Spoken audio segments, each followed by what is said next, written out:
నెల రోజుల పాలనపై తెలంగాణ సీఎం రేవంత్ రెడ్డి ట్వీట్ చేశారు. సంఖ్యలను తెంచి స్వేచ్ఛను పంచి జనం ఆకాంక్షలను నిజం చేస్తూ సాగిన ఈ నెల రోజుల ప్రస్థానం తృప్తినిచ్చిందని సీఎం రేవంత్ ట్వీట్లో పేర్కొన్నారు.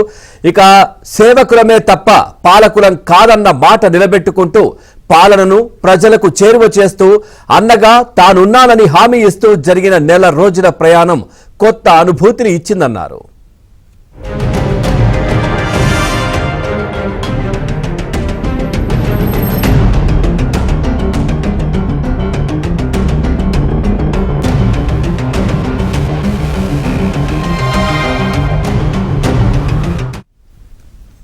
రేవంత్ అన్నగా తనను గుండెల్లో పెట్టుకున్న తెలంగాణ గుండెల్లో శాశ్వతంగా నిలిచిపోయేలా ఇక ముందు కూడా తన బాధ్యత నిర్వర్తిస్తానన్నారు సీఎం. పేదల గొంతుక వింటూ యువత భవితకు దారులు వేస్తూ మహాలక్ష్ములు మన ఆడబిడ్డల ముఖంలో ఆనందాలు చూస్తూ రైతుకు భరోసా ఇస్తూ సాగిన నెల రోజుల నడక ఉజ్వల భవిత వైపునకు అడుగులు వేస్తోందన్నారు.